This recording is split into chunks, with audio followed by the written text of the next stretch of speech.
Hello, in this video I will show you how to bypass parental control on UNIHERTZ Tank 3. So you have to start by opening your Google application, then click on your avatar and then click on Google account. Now click on data and privacy and then scroll down and click on delete your Google account. And here you have to enter your password. Then you have to scroll down and you have to check these two checkboxes and click delete account.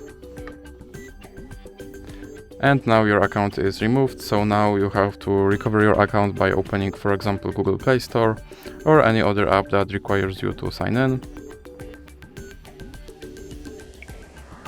And then click sign in.